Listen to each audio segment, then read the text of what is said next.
Also with us is a Navy Reserves and former Trump White House official, Morgan Murphy. Do we have Morgan? Morgan, how are you, my friend?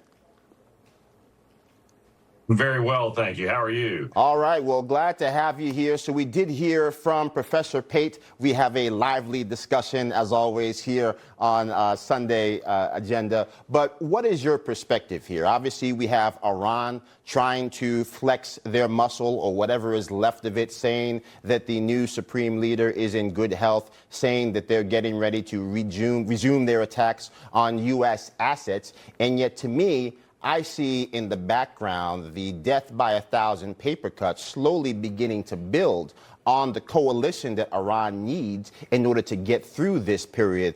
Tell me what you see from your perspective.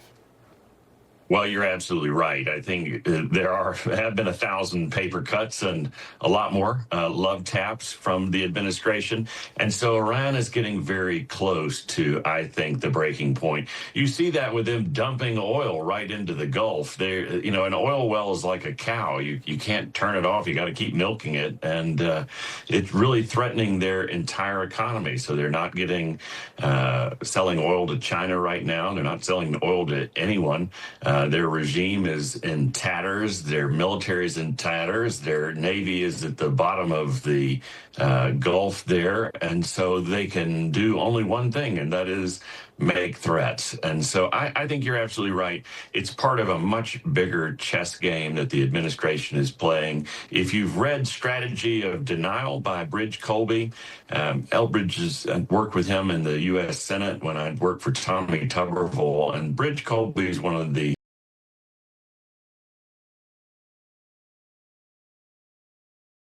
his whole playbook. It always shocks me that people haven't read that, especially our enemies haven't read that. There are 8 straits in the world, and the United States now controls them all. It's a remarkable thing to see unfolding, but it's a return of great American power, and as a naval officer, I love to see it. You know, it's funny because people have spent so much time focusing on the negatives of the war, right? With the reports that 80% of all the coverage of the Iran conflict in the mainstream media has been negative.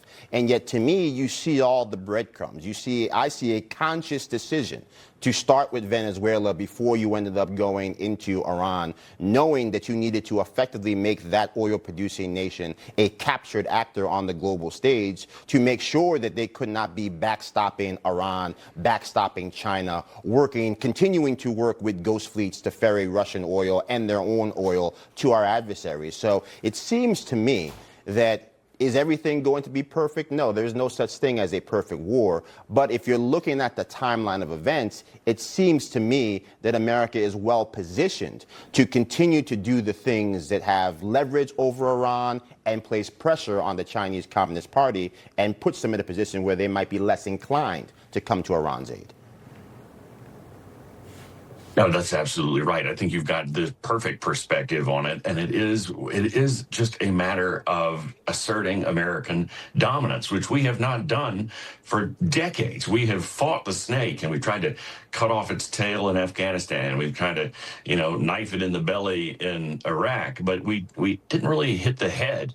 And this President Trump, is willing to go after the head of the snake and just cut it off. And he knew before he got into this conflict that they would close the strait and that oil prices would ratchet up much higher. I mean, he's a businessman. He's studied this for decades. The president knew exactly what was going to happen, and we were not in a position. I mean, think back to Biden just 4 years ago when gas prices were at $5.21 a gallon under his leadership, and we weren't tackling difficult problems. The president could exactly tackle this difficult problem of Iran because we had such a strong economy, and because gas prices were so reasonable, and because America is asserting energy independence, and because, as you point out, we just captured the largest strategic petroleum reserves in the world in Venezuela. Right.